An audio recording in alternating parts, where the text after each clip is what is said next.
little coated in a sticky film of hangover and tomato juice. On the other hand, a parcel. Who could resist a parcel? A mysterious one yet.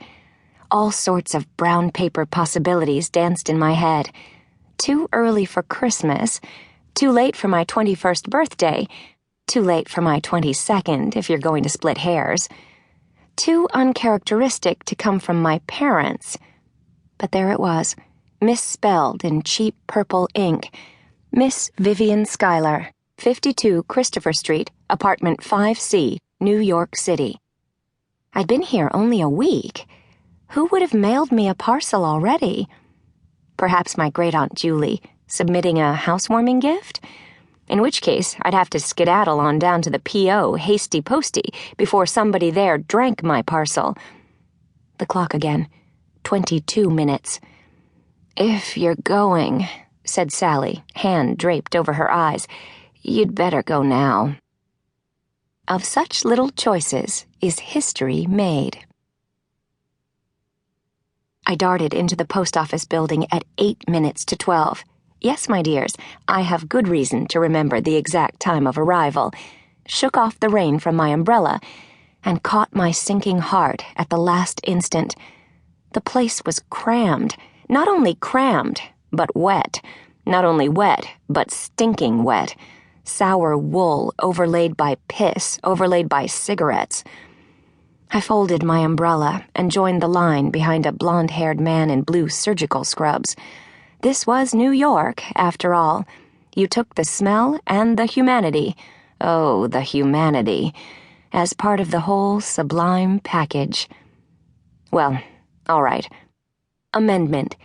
You didn't have to take the smell and the humanity and the ratty Greenwich Village apartment with the horny butcher's boy on Wednesday afternoons and the beautifully alcoholic roommate who might just pick up the occasional weekend client to keep body and Givenchy together. Not if you were Miss Vivian Schuyler, late of Park Avenue and East Hampton, even later of Bryn Mawr College of Bryn Mawr, Pennsylvania. In fact, you courted astonishment and not a little scorn by so choosing. Picture us all, the affectionate Schuylers, lounging about the breakfast table with our eggs and Bloody Marys at 11 o'clock in the morning, as the summer sun melts like honey through the windows, and the uniformed maid delivers a fresh batch of toast to absorb the arsenic. Mums, lovingly, "You aren't really going to take that filthy job at the magazine, are you?" Me, "Why, yes, I really am." Daddums, tenderly, "Only bitches work, Vivian." So, it was my own fault that I found myself standing there in the piss-scented post office on West 10th Street, with my elegant Schuyler nose pressed up between the shoulder blades of the blue scrubs in front of me. I just couldn't leave well enough alone, could not accept my gilded lot, could not turn this unearned Schuyler privilege into the least necessary degree of satisfaction.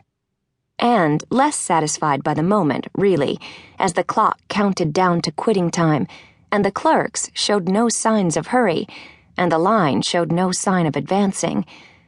The foot-shifting began. The man behind me swore and lit a cigarette. Someone let loose a theatrical sigh. I inched my nose a little deeper toward the olfactory oasis of the blue scrubs, because this man at least smelled of disinfectant instead of piss, and blonde was my favorite color.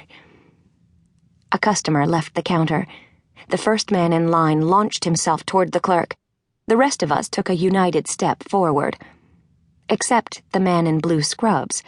His brown leather feet remained planted, but I realized this only after I'd thrust myself into the center of his back and knocked him right smack down to the stained linoleum. "I'm so sorry," I said, holding out my hand. He looked up at me and blinked, like my childhood dog Quincy used to do when roused unexpectedly from his after-breakfast beauty snooze. "My word, were you asleep?" He ignored my hand and rose to his feet. "Looks that way." "I'm very sorry. Are you all right?" "Yes, thanks." That was all. He turned and faced front.